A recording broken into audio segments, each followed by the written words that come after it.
Hello and welcome to the Indian market research weekend update. और मैं हूं Kshitij. Let's start with the show का structure. Nifty का हम पहले निफ्टी से स्टार्ट करेंगे, then we'll look at the foreign investors का data. We'll slowly move towards the sectoral analysis and बाद में हम देखेंगे कि गोल्ड एंड सिल्वर के अगर यहाँ से प्लानिंग करनी है तो गोल्ड एंड सिल्वर के लिए कैसी प्लानिंग करनी चाहिए या करनी भी चाहिए कि नहीं कहीं करनी चाहिए। लास्ट में हम देखेंगे कि S&P 500 जो कि यूएस मार्केट का मेजर 500 इंडेक्स है, क्या उसमें डबल टॉप सिनेरियो हो रहा है कि नहीं हो रहा है। डबल टॉप को मैं उसी समय समझाऊंगा क्या होता है। तो ये एक ब्रॉड थीम है इस वीक का।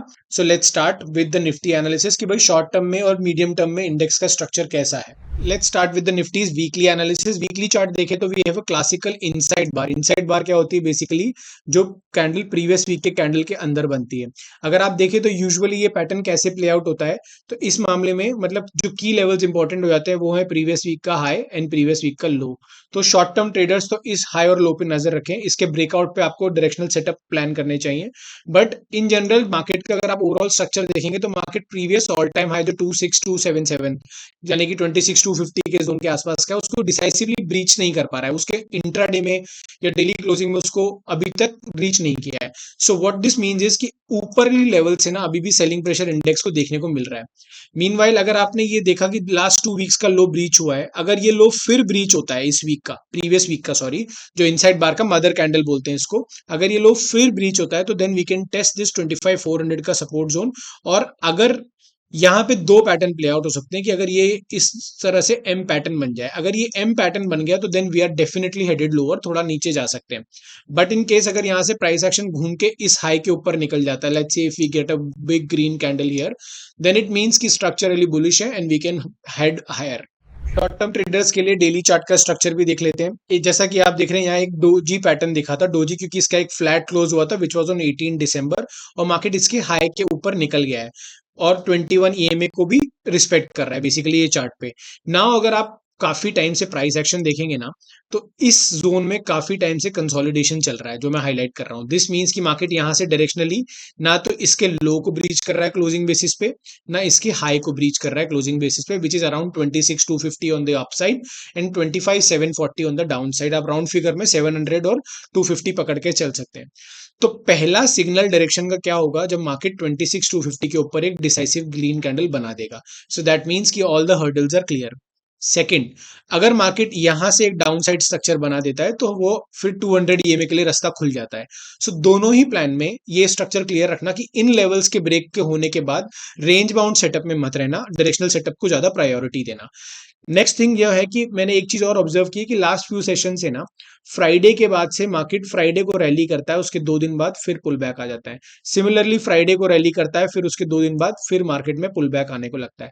इस बार भी फ्राइडे को फिर रैली हुई है। लेट्स सी कि whether we are headed lower this time again, और इस बार हम ऊपर की तरफ जा रहे हैं, बिकॉज 26,000 को बेस बना के ही मार्केट अभी तक ट्रेड कर रहा है मेरे हिसाब से। From the technical setup let's now move to the Nifty का ब्रेड चार्ट। इस बार मैं वैल्यूएशन चेक नहीं ले रहा हूँ, नेक्स्ट वीडियो में कवर करेंगे, but we are starting with the breadth check because valuation में उतना कुछ अभी चेंज हुआ नहीं है।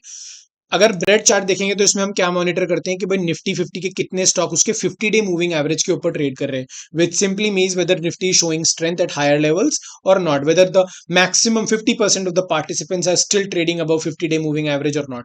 What this data shows is, जैसे कि आप लास्ट फ्यू वीक से देख रहे हैं अक्टूबर नवंबर मंथ से, कि यहाँ पे काफी ज्यादा फाइट चल रही है around the 50% threshold. What this means is कि market wants to sustain at this level, लेकिन यहाँ 2 बार 50% का लेवल ब्रीच हुआ है लास्ट 2 वीक्स में, विच मीन्स कि सेलिंग प्रेशर अभी भी बना हुआ है। नाउ अगर ये सस्टेन करने लगता है इस 50% थ्रेशोल्ड के नीचे जो हम हमेशा मॉनिटर करते हैं, दैट मीन्स कि मार्केट में मोमेंटम थोड़ा स्लो डाउन हो रहा है and then may be a chance of it testing lower range of this channel which is it follows जो 20% का हो जाता है। तो इस समय काफी ज्यादा फाइट चल रही है, तो स्ट्रेंथ के हिसाब से अभी भी 50% का ही थ्रेशोल्ड है, तो इट कुड गो एनीवे। तो market is preparing for a bigger move in coming sessions और a January, we don't know yet, but market is preparing क्योंकि इस टाइट कंसोलिडेशन का ब्रेकआउट इमिनेंट है, maybe 1 week 2 week 3 week, but we have to be ready for that. Now let's move on to the option structure. Option structure दिसंबर का है। If you are connected with me in this video तो आपको पता होगा last 2-3 week से मैंने ये डेटा एनालाइज करना शुरू किया है कि ये रेड बार क्या दिखाता है, these are call writers, simply ये समझ के चल सकते हैं कि भाई institutions and retail investor wants कि भाई इस लेवल के ऊपर मार्केट नहीं जाना चाहिए। Green bar is the put writing support का काम करती है कि भाई वही रिटेल और इंडिविजुअल जो भी इन्वेस्टर्स शामिल हुए हैं, they want that market should respect support this level. तो प्रीवियस 2 वीक से अगर आप देख रहे होंगे तो 26,000 को बेस बना के ही काम किया जा रहा है। What this means is basically कि 26,000 के आसपास ही पोजीशनिंग बनी हुई है कि भाई यहीं पे मार्केट को दिसंबर तक निकाल देते हैं, उसके बाद डायरेक्शन देंगे। What this essentially means is इसके प्रीमियम के हिसाब से एक कैलकुलेशन आती है विच इज अपसाइड में 26,300 400 एंड डाउन साइड में 25,500 के करीब वो हो जाती है। तो जब तक मार्केट इस रेंज में जो हमारे टेक्निकल सेटअप से भी अलाइन हो रहा है, तो मार्केट में डायरेक्शनल मूव की प्रोबेबिलिटी कम हो जाती है, बिकॉज अगर आप ओपन इंटरेस्ट भी देखेंगे तो टफ फाइट चल रहा है। सो ऑप्शन डेटा से क्या सिग्नल है कि मार्केट अभी भी 26,000 को बेस बना के कुछ काम करना चाहता है until there is a trigger जो हमें पता लग जाएगा। सो इस वीक का टेक अवे क्या है कि भाई how I am viewing the markets in short term and long term. मुझे ऐसा लगता है मार्केट अभी भी रेंज बाउंड है, जब तक वो डायरेक्शन नहीं लेगा 25,700 से 26,250 की रेंज का, कोई भी यहाँ पे हमें साइडवेज एक्यूमुलेशन या डिस्ट्रीब्यूशन देखने को मिल सकता है। Now whether again last week भी मैंने ये कहा था कि ये एक्यूमुलेशन है या डिस्ट्रीब्यूशन, ये इस रेंज के ब्रेकडाउन के बाद ही पता लगेगा, बट अभी तक का हिसाब से ऐसा लग रहा है this is more of a distribution, because बहुत सारे स्टॉक्स एक्सेप्ट फ्यू पॉकेट्स में काफी ब्रेकआउट फेलियर्स भी देखने को मिल रहे हैं और स्ट्रक्चरली ट्रेंड उतना स्ट्रांग नहीं है। So let's see which side the market breaks the trend and उस हिसाब से हमारी पोजीशनिंग डिसाइड हो जाएगी फिर। Now, if we look at the foreign investors का data in the Indian equities market, तो they have remained the net sellers जैसा कि आप देख रहे हैं, they have been constantly selling at higher levels and इस month लगभग दिसंबर मंथ में they have offloaded equities worth like over 20,000 crore and it is approaching 25,000 crore which is higher than the November sell figure.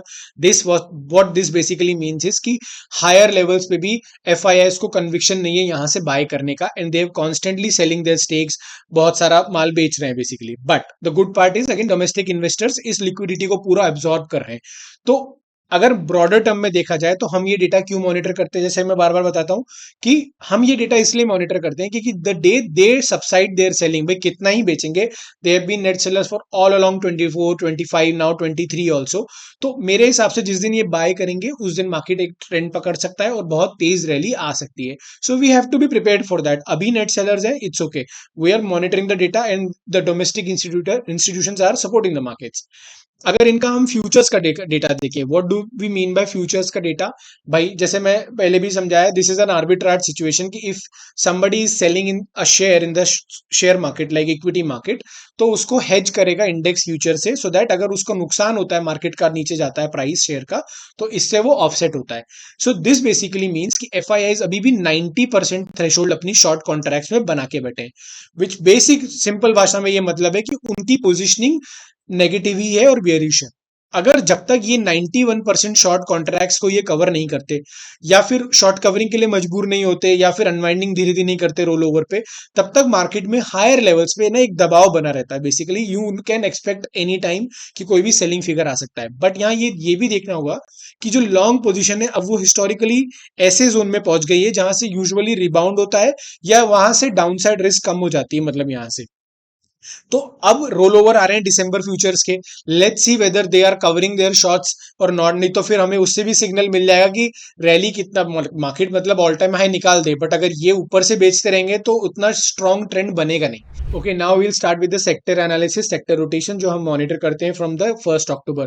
What is the significance of 1 October कि भाई वहां से Q3 शुरू होता है, तो हम ये देखना चाह रहे थे भाई Q3 के स्टार्टिंग से कौन कौन से वो स्टॉक्स हैं और सेक्टर्स है जिनमें एक मोमेंटम बना हुआ है। Again this is for educational purpose. I want to just highlight which sectors are outperforming and where should you look towards. I am not saying do that. So basically अगर हम देखेंगे तो IT तो हमारे सामने ही टर्न अराउंड हुआ है, जो हम काफी टाइम से मॉनिटर कर रहे हैं इस डेटा को, हमारे सामने टर्न अराउंड हुआ है।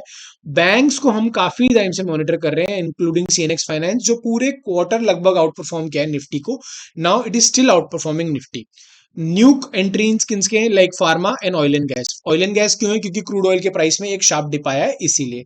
Pharma because may be there is something trade deal वगैरह का एक्सपेक्टेशन बढ़ेगा धीरे धीरे, तो फार्मा को एक इनडायरेक्टली इंपैक्ट होगा, तो आईटी एंड फार्मा उस हिसाब से भी एक कॉन्ट्रा बेट हो जाते हैं। So all these sectors are outperforming Nifty. और अगर आपको भी शॉर्ट टर्म में कोई काम करना है, सेक्टोरल इन्वेस्टिंग करनी है, कुछ भी करनी है, या आप डायरेक्ट शेयर्स में भी इन्वॉल्व है, तो मेक श्योर दैट आप सिलेक्शन करें वो इन्हीं पॉकेट्स में करें, because there is a higher probability of you doing well when this market मतलब इनसे बास्केट से आप काम करेंगे। मेटल्स भी थोड़ा आउट परफॉर्म कर रहे हैं बिकॉज डॉलर नीचे गया है, तो उसको भी हम डिटेल में देखेंगे। इनमें से कुछ चार्ट्स में डिटेल में डिस्कस करता हूँ, सारे नहीं करूंगा, कुछ चार्ट्स करता हूँ। लेट्स सी कि मार्केट आगे इनके लिए इनका चार्ट्स पे स्ट्रक्चर कैसा दिख रहा है।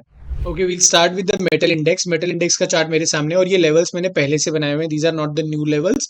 अगर ये दो लाइन अगर आप मूविंग एवरेज देख रहे हैं तो ये वीकली 20 है और ये 40 है और ये 200 है, तो उस हिसाब से हम एनालिसिस करते हैं। दीज लेवल्स आर पहले से ड्रॉन। तो अब अगर हम देख रहे हैं तो हमने यहाँ पे ये हाईलाइट किया था कि ये ब्रेकआउट जोन था। ये ब्रेकआउट जोन के बाद यहाँ पे हायर लिखा है और यहाँ हमने एनालाइज किया था कि इस कैंडल पे हमने कहा था इसमें स्ट्रेंथ बन गई है बिकॉज डॉलर पे अंडर परफॉर्मेंस होने लगी थी, डॉलर गिर गया था। अभी भी ऐसा लग रहा है कि यहाँ पे एक स्ट्रेंथ बनी हुई है मेटल पैक्स में। तो अगर मेटल पैक्स में काम कर रहे हैं तो यहाँ पे स्ट्रक्चरली ट्रेंड है, मतलब जब तक ये प्रीवियस वीक के लो के नीचे नहीं निकलता है तो मेटल इंडेक्स में स्ट्रॉन्ग ट्रेंड बना रह सकता है। तो हमें ये देखना होगा। Now PSU banks, PSU banks का ये ब्रेकआउट जोन था। ये हमने यहाँ, ये भी हमारे लेवल्स पहले के बने हुए हैं। ये ब्रेकआउट के बाद यहाँ पहला और रीटेस्ट है। अगर अब यहाँ इस हाई को निकाल देता है या इस हैमर के ऊपर की हाई की क्लोजिंग आती है तो इस हाई के ऊपर इसमें मोमेंटम और बनेगा। यहाँ पे रिस्क रिवॉर्ड अभी बेटर है। सो पीएसयू बैंक्स को भी आप एनालाइज करके चल सकते हैं कि पीएसयू बैंक्स का स्ट्रक्चर कैसा है। Next index is CNX finance, जो एनबीएफसी वगैरह इसमें बैंक्स भी आते हैं सब। यहाँ भी ब्रेकआउट के बाद ये अगेन 21 वीकली में 21 के पास आ रहा है। जब तक ये इस लो को ब्रीच नहीं करता है ये लो को, तब तक इसके यहाँ से पुल बैक पे आप सेटअप को प्लान किया जा सकता है। इस जोन के नीचे ही यहाँ पे वीकनेस बनेगी। ठीक है। Next index is next index is IT. अब आईटी में ना ब्रॉडर ट्रेंड देखना भी जरूरी है, वीकली नहीं मंथली। आईटी का अगर ब्रॉडर इंडेक्स एनालिसिस हम देखेंगे तो यहाँ लास्ट टाइम हमने जब एनालिसिस किया था तो लगभग 500 दिन लगे थे इसको इस पूरे स्ट्रक्चर को ब्रेक करके वापस रिबाउंड होके इस स्विंग को निकालने में। नाउ अगेन अभी स्टिल 518 दिन तो नहीं हुए हैं, उसका आधा ही हुआ है। सो बट अगेन यहाँ एक रिबाउंड देखने को मिल रहा है। तो अब जब रिबाउंड जल्दी आ रहा है तो इसका मतलब ये कि हमारा फोकस इस हाई पे होगा। जैसे ही ये 39,550 39,500 का ये हाई निकलता है, जो मैं वीकली चार्ट पे और अच्छे से दिखा देता हूँ। वीकली चार्ट पे अगर इसको देखेंगे तो ये हाई 39,572, अगर इसके ऊपर की एक स्ट्रॉन्ग क्लोजिंग मिल जाती है लाइक दिस तो इसमें और मोमेंटम तेज हो सकता है। तो आप पार्टिसिपेशन ले सकते हैं। अदरवाइज मेरा सजेशन ये रहेगा कि इसको डिप्स पे ही देखें, फास्ट ट्रेंड में मत बैठे, क्योंकि इसका स्ट्रक्चर चेंज हो रहा है बट ओवरऑल चेंज नहीं हुआ है। But again this is a very good contra bet, जो people are running after like silver and all these things. I still think like IT index is reasonably priced right now and instead of जो आप मतलब silver विल्वर के पीछे जाना चाह रहे हैं, आप कॉन्ट्राबेट ले सकते हैं एक IT सेक्टर के किसी भी फंड को इवेल्युएट कर सकते हैं आपके हिसाब से। Again this is not a recommendation, I am just sharing my observation and my analysis. आपको अपना भी थोड़ा फाइनेंशियल एडवाइजर से पूछना पड़ेगा जिसको भी आप कंसल्ट करते हैं। Let's see oil and gas. Oil and gas में मोमेंटम क्यों आया? बिकॉज ऑयल प्राइसेस में थोड़ा कमजोरी हुआ तो इसने वीकली 21 ईएमए को टेस्ट किया है। बट अगेन अभी भी जब तक ये हाई को डिसाइसिवली नहीं ब्रेक करता है तब तक यहाँ पे मोमेंटम नहीं बनेगा। तो ऑयल एंड गैस में भी अभी वेट एंड वॉच का ही अप्रोच रखें, यहाँ पे कोई भी है नहीं है। तो अभी तक के इंडेक्सेस में से फार्मा आगे ब्रेकआउट के बाद अभी तक मूव नहीं किया है, यहाँ पे एक्यूमुलेशन ही चल रहा है, यहाँ भी एक इनसाइड बार है। तो यहाँ पे भी देखिए, यहाँ बहुत सारे ना, मतलब मुझे ऐसा लगता है कि इंडेक्स अभी वेट एंड वॉच अप्रोच में है या फिर वो किसी ट्रिगर का वेट कर रहे हैं। तो जो भी ट्रिगर मिलता है ना उसमें ध्यान रखिए। बट लेकिन मेटल्स और कुछ पीएसयू बैंक्स वगैरह बैंकिंग स्ट्रक्चर्स में थोड़ा सा अभी भी स्ट्रक्चर क्लियर है। लेकिन वॉच आउट रखिए जो डिस्कस किया हमने उनको चार्ट्स को, और उनमें अगर इन लेवल्स का ब्रेकआउट मिलता है तो भी आप किसी थीमेटिक फंड के थ्रू भी इसमें पार्टिसिपेट कर सकते हैं after consulting your financial advisor. अब शो के एंड सेगमेंट में हम सारे मेन चीज देख लेते हैं जो हमारा मैक्रो व्यू बनाते हैं हम कमोडिटीज करेंसीज को लेके। सबसे पहले स्टार्ट करते हैं यूएसडीएनआर से, and we saw finally a sharp pull back of over 1% last week. जैसे कि देख रहे हैं 91 के लेवल को ब्रीच करते एक शार्प सेलिंग आई है and we have seen a bearish engulfing candle. अब जब तक इस कैंडल का हाई और लो के नीचे मार्केट नहीं निकलता है तो पॉसिबिलिटी ये है कि ये इस रेंज में रह सकता है until there is a trigger from like कोई ट्रेड डील का ट्रिगर है। अब ये नहीं कह रहा हूँ कि नीचे चला जाएगा, बट द प्रोबेबिलिटी इज कि यहाँ पे कंसोलिडेशन होना चाहिए, और अगर इसके नीचे निकलता है तो then it is again testing this 87 का जोन। और अगर ऊपर निकलना होगा तो ये अपने हाफ जोन में ही यहाँ पे कंसोलिडेशन करता रहेगा और फिर हायर मूव कर सकता है। तो यूएसडीआईएनआर में वीकनेस देखने को मिली है, उसका रिजल्ट हमें एफआईएस की सेलिंग स्प्री कम होने में भी दिखा है। तो एक आप समझ सकते हैं, पैरेलल्स बना सकते हैं कि भाई थोड़ा यहाँ पे इंप्रूवमेंट हुई है। Now let's move to the most discuss thing, gold. Gold का क्या करना है? गोल्ड को पहले मैं एक बार ना मंथली चार्ट कर देता हूँ। मंथली चार्ट पे देखिए, now if you see gold has run almost like, अगर मैं परसेंटेज प्राइस टर्म्स में देखूं तो महीने यहाँ ब्रेकआउट जोन से लगभग लगभग 114%, मतलब $2300 का रैली गोल्ड में देखने को मिल सकता है, लगभग डबल से ज्यादा हो गया है। नाउ अब like it's a very now what I'm discussing is like it's my view. You are free to take your own call. This is not a financial advice. This is how I am reading this scenario. I am not inclined to do any investments right now as a lump sum basically in gold. मतलब अगर पहले किया है तो बात अलग है और पहले का है तो भी बात अलग है. As a lump sum investments, gold is now for me too overheated. जब तक ये कूल ऑफ नहीं होता है, अपने बेस बनाता नहीं है कहीं जाके, तब तक मैं इसको लॉन्ग टर्म के लिए प्लान नहीं करूंगा अभी, क्योंकि ये बहुत ज्यादा बढ़ चुका है मेरी रिस्क एपेटाइट के मुताबिक. अगर वीकली चार्ट पे देखेंगे तो देयर इज अ पॉसिबिलिटी यहाँ पे एक डबल टॉप बन सकता है या इसको ब्रेकआउट भी आ सकता है. I don't know what will happen. It can break out also, it can go higher, but it is too heated right now. And यहाँ इन लेवल्स के आसपास आएगा वीकली 21 के बाद, तो शॉर्ट टर्म अपॉर्चुनिटीज देखी जा सकती है, या थोड़ा कूल ऑफ होता है 1-2 साल में तब देखी जा सकती है. You don't have to rush into it because ये मतलब इसमें छूट गया टाइप्स. जैसे मैंने बोला, अगर आप इसको छोड़ चुके हैं तो there are multiple other opportunity which are available जो अंडर वैल्यूड है, जो नहीं चले हैं, तो उस पर ध्यान दिया जाए ताकि आपको कुछ ऐसी चीज ऐसे भाव पे ना खरीदें जिससे निकलना मुश्किल हो जाए. Now let's see silver. Silver पे हमारा एक एनालिसिस मैं बताता हूँ.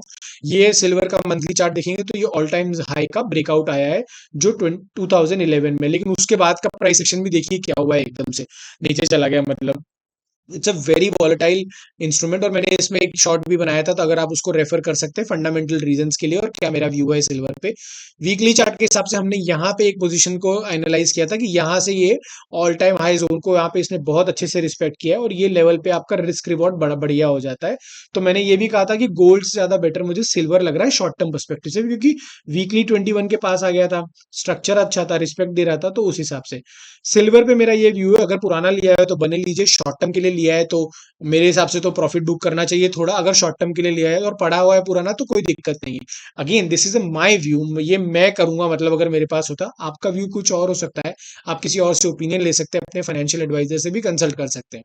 Now we look to US market. US market में हम S&P 500 और नैस्डैक को मॉनिटर करते हैं. बेसिकली ग्रोथ इंजन तो यही है टेक्निकली अगर देखा जाए तो. अगर देखा जाए तो हम यहाँ से लास्ट टाइम ये डिस्कस किए थे कि अगर ये 2 वीक का लो ब्रेक करता है तो ये कैन टेस्ट लोअर लेवल, और थोड़ा अगर आप देखेंगे तो एक शार्प यहाँ पे लो लगा है, बट रिकवरी भी आई है. अगर हम ब्रॉडर ट्रेंड देखें S&P 500 का क्या लग रहा है, ये चैनल में जाने की कोशिश की, वहां से ब्रेकडाउन हुआ, वीकली 21 ई में टेस्ट हुआ, और ये अभी हायर है, जा रहा है, और यहाँ पे भी रिकवरी आई है. तो अभी तक मुझे यही पहला लो मिला है, ठीक है, और ये एक पहला लो मिला है और ये एक हाई मिला है इन द यहाँ से ब्रेकआउट होने के बाद. ये आप देखेंगे तो ब्रेकआउट होने के बाद दिस इज द फर्स्ट अच्छा pull back, and now market is forming like this. अब इन मैंने यहाँ पे लिखा डबल टॉप. क्या लिखा है? डबल टॉप बेसिकली मींस कि अगर यहाँ पे 2 बार ये टेस्ट हो जाता है और यहाँ से एक रिवर्सल पैटर्न बनता है तो ये डबल टॉप बन जाता है, तो इतना ही डिस्टेंस मार्केट वापस ट्रेवल करेगा नीचे की side. This is what technical भाषा में डबल टॉप है. नाउ बट यहाँ पे ये देखना होगा कि अगर ये डबल टॉप है तो पहली तो 6 इस लो के नीचे की क्लोजिंग चाहिए, जो आप 6550 मान सकते हैं सेफ साइड पे. जब तक ये लो ब्रीच नहीं होता है, या तो डेली चार्ट पे या वीकली चार्ट पे, तब तक इसका ट्रेंड या तो यहाँ चॉपी रह सकता है इस जोन में, यहाँ पे डिस्ट्रीब्यूशन एक्यूमुलेशन जो भी है. और जैसे ही इस हाई के ऊपर की क्लोजिंग आती है then it is again headed higher. ये हो सकता है कि एक ट्रेंड में छोटा पुल बैक है और यहाँ पे ये ट्रेंड आगे निकल जाए, देन अगेन फिर वो ऐसा करके जाए. दूसरी पॉसिबिलिटी हमने डिस्कस की कि यहाँ से ये ऐसा प्राइस एक्शन बना, ये लो डिप मारा है, यहाँ पे अगेन इसी जोन को इसने टेस्ट किया है वापस अराउंड, एंड अगर ये ब्रेक डाउन दे देता है, ये ब्रेक डाउन दे देता है तो यूएस मार्केट में थोड़ा करेक्शन देखने को मिल सकता है. That should be the simple approach going forward for the US market. Nasdaq में भी हमें सिमिलर रिकवरी देखने को मिली, जैसे कि आप देख रहे हैं काफी बड़ा टेल छोड़ा है, और इसका price, this is not a weak price action unless this low is broken. तो यहाँ भी हमारा अप्रोच सिंपली हम यही चैनल मॉनिटर कर रहे हैं, एंड ब्रॉडर ट्रेंड में this is the first pull back. अगर ये पुल बैक के नीचे जब तक नहीं जाता है तब तक प्राइस एक्शन ये डबल टॉप का नहीं कह सकते कि बन गया है. और यहाँ पे डबल टॉप है भी नहीं, ये तो लोअर हाई है. तो टेक्निकली अगर आप देखा जाए तो जब तक ये हाई ब्रीच नहीं होता है या ये हाई ब्रीच नहीं होता है तो ये यहाँ पे भी कंसोलिडेशन जोन में रह सकता है. इस लो के नीचे विच इज अराउंड 21,800 के आसपास का, इसी लो के नीचे मार्केट का थोड़ा सा मीडियम टर्म स्ट्रक्चर बेयरिश हो जाएगा. Then it can test lower levels around this level और this level, which can be again a good opportunity to enter at lower levels. तो अभी मैं यूएस मार्केट को इस तरह देख रहा हूँ कि यहाँ पे ये रेंज में है, इस रेंज का ब्रेकआउट आता है तो फिर उस हिसाब से स्ट्रक्चर प्लान करा जा सकता है. So this was all for this week. Thanks for watching. इन चैनल को सब्सक्राइब जरूर करना, वीडियो को लाइक करना और अपने फ्रेंड्स एंड फैमिली के साथ जरूर शेयर करना। एंड अगर कुछ रह गया, ब्रॉडली सब कवर किया है, USD, INR, Nifty, global markets and gold and silver, everything. And फिर भी कुछ रह गया तो कमेंट सेक्शन में बताना, I will be happy to answer that and you can reach out to me personally as well, I will be happy to answer you as well. So the whole objective of this video is to make sure that whatever you are doing with your money, you do it responsibly. You do know that what is trending, what is not trending, where you should park your money, where you should not park your money. It's basic investing 101, simple. What I'm doing is I'm sharing my knowledge to you. And thanks for watching.